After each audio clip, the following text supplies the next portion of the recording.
BRC interview के लिए कौन कौन से टॉपिक आपको चूज़ करना चाहिए, इस रिगार्डिंग क्या क्या ध्यान रखना चाहिए, इस बारे में डिस्कस करेंगे।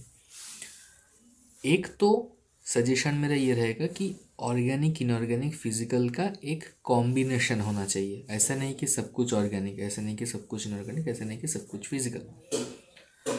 तो एक तो ऑर्गेनिक इनऑर्गेनिक फिजिकल का कॉम्बिनेशन होना चाहिए।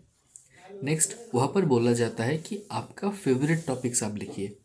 ऐसा नहीं कि ऐसे टॉपिक्स आपको लगता है कि ज़्यादा इम्पॉर्टेंट है इसीलिए आपने लिख दिया।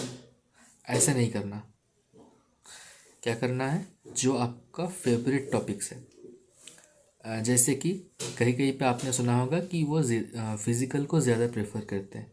तो आपने सपोज़ बहुत मतलब 5 या 6 टॉपिक में से 4 फिज़िकल के टॉपिक लिख लिया, बट आपका सपोज़ स्पेशलाइजेशन ऑर्गेनिक में है, या आपका जो मार्कशीट है उसमें दिख रहा है कि ऑर्गेनिक में आपके मार्क्स ज़्यादा आए हुए हैं। क्योंकि जब इंटरव्यू होता है उस टाइम पे आपका डॉक्यूमेंट का जो फाइल है वो इंटरव्यू चेयरमैन ले लेते हैं और उसको देखते हैं। मतलब जो एक जो इंटरव्यूअर है वो क्वेश्चन पूछते हैं, बाकी इंटरव्यूअर्स तो फाइल देख रहे होते हैं। तो तो आपको फेवरेट टॉपिक में से लिखना है। क्योंकि मुझे अभी भी याद है, एक मेरा सीनियर का इंटरव्यू था। जब मेरे इंटरव्यू के रिगार्डिंग मैंने उनसे बात किया था, तो उनका स्पेशलाइजेशन ऑर्गेनिक में था, बट उन्होंने जो टॉपिक्स लिखा था उनमें पहले फिजिकल लिखा था। 1 2 3 4 5 ऐसे करके पहले एक फिजिकल का टॉपिक लिखा था। तो उन्हें काउंटर क्वेश्चन किया गया था कि आपका स्पेशलाइजेशन ऑर्गेनिक में है तो आपने फिजिकल क्यों रखा। फिर उन्होंने बताया कि मुझे ऐसे सीनियर्स से मैंने सुना था कि यहाँ पर फिज़िकल को ज़्यादा प्रेफर किया जाता है, तो इसीलिए मैंने फ़िज़िकल प्रेफरेंस पहले डाला था। तो फिर इंटरव्यूअर ने बताया था कि नहीं, ऐसा कुछ नहीं है, आपका फेवरेट टॉपिक जिनमें आपका इंटरेस्ट है ये आपको लिखना है। क्योंकि इंटरेस्ट आपका जिस टॉपिक में है उस टॉपिक में से डेप्थ में और कंसेप्चुअली क्रिटिकल क्वेश्चन भी आप अच्छे से हैंडल कर पाओगे या डीपली सोच पाओगे। बट अगर कोई ऐसा टॉपिक है कि जो आपको आपको लगता है कि उस पोस्ट के लिए अच्छा है, तो उसमें क्या होगा कि आप डीप क्वेश्चन, जो क्रिटिकल क्वेश्चन है वो काउंटर नहीं कर पाओगे अच्छे से। तो ये बात ध्यान में रखना है कि जो आपको आता है, बहुत अच्छी तरीके से आता है, कुछ टॉपिक्स ऐसे होंगे तो उनमें से रखना। ओके। और जो टॉपिक आप चूज़ करोगे उनमें प्रायोरिटी ऑर्डर, जब आपको बोला जाएगा कि टॉपिक लिखो या टॉपिक बताओ तो किस ऑर्डर में बताना है। अब most confidence to least confidence ऐसे में। क्योंकि मोस्टली ये होता है कि जो टॉपिक आप पहले बताओगे पहला क्वेश्चन वहाँ से स्टार्ट किया जाएगा। बट एक बार मुझे ऐसा सुनाई दिया था कि एक इंटरव्यू एक्सपीरियंस मैंने सुना था, तो वहाँ पर उन्होंने बताया कि उन्हें ऑपोजिट से जो टॉपिक उन्होंने 5th पे लिखा था वहाँ से क्वेश्चन स्टार्ट किया था। तो आप प्रायोरिटी वाइज एक तो जो आपको सबसे अच्छा आता है वो ऐसे एक ऊपर रख सकते हो और एक ऐसे लास्ट में रख सकते हो। सपोज जो 5 टॉपिक आपने चूज़ किया, 5 में से जो सबसे ज़्यादा आता, अच्छे से आता है, ऐसा 2 टॉपिक वो आप एक पहले रखना, वो आप एक लास्ट में रखना।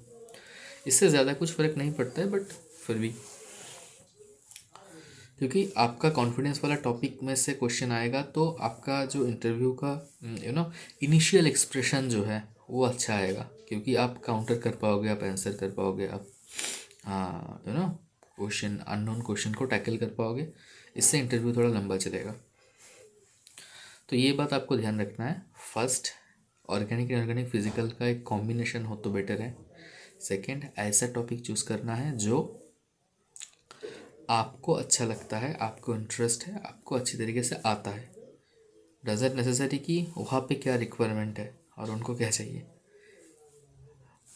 क्योंकि वहाँ पर हमको पता ही होगा कि न्यूक्लियर केमिस्ट्री के ऊपर काम होता है। मैं और एक इंसिडेंट शेयर करता हूँ। मेरा एक सीनियर है, मेरा ग्रेजुएशन के कॉलेज का एक सीनियर है, जो बीआरसी में एक प्रोफेसर के अंडर पीएचडी के रिलेटेड काम करते हैं।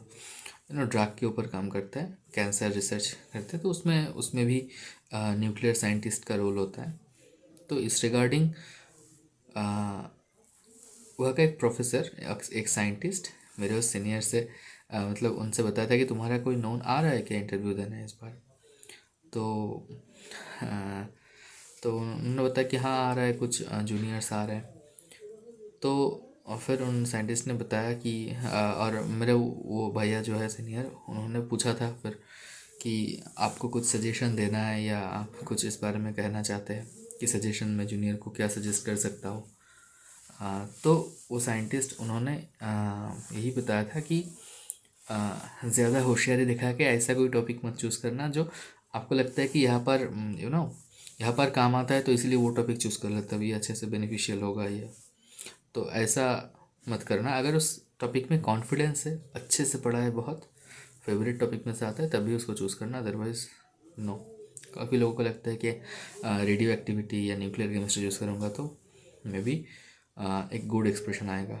बट आपको भी पता है कि जो वहाँ पर काम कर रहे हैं उन लोगों को 30-40 साल का एक्सपीरियंस है उस फील्ड में, जो कि आप हार्डली 2-3 बुक से पढ़ के जाओगे न्यूक्लियर केमिस्ट्री, राइट। तो क्वेश्चन किस लेवल का आएगा और आप उसको हैंडल कर पाओगे कि नहीं, ये बहुत ही ख़राब एक्सप्रेशन जाएगा अगर आपने सपोज़ न्यूक्लियर केमिस्ट्री या उस टाइप का चूज़ किया है और आप बता रहे हो कि ये मेरा फेवरेट टॉपिक है और यहाँ से क्वेश्चन आ रहे हैं तो आप काउंटर नहीं कर पा रहे हो, तो ये दिखा रहा है कि आपका फेवरेट टॉपिक ही नहीं है, आप बस दिखाने के लिए, एक पॉजिटिव इम्पैक्ट क्रिएट करने के लिए वो टॉपिक आपने चूज़ किया है। तो ऐसे डिसऑनेस्ट है ऐसे डिसऑनेस्ट अपना रिफ्लेक्शन शो नहीं करना वहाँ पर। तो बस यही बात का ध्यान रखो और बस 5 टॉपिक या 6 टॉपिक प्रिपेयर करके जाओ, क्योंकि 6 टॉपिक भी बोलते हैं कुछ कुछ स्टूडेंट्स के लिए। तो 6 टॉपिक आपको अच्छे से प्रिपेयर करके जाना है, एटलीस्ट 3 स्टैंडर्ड बुक से एक एक टॉपिक को पढ़ के जाओ। Okay, have a nice day, thank you.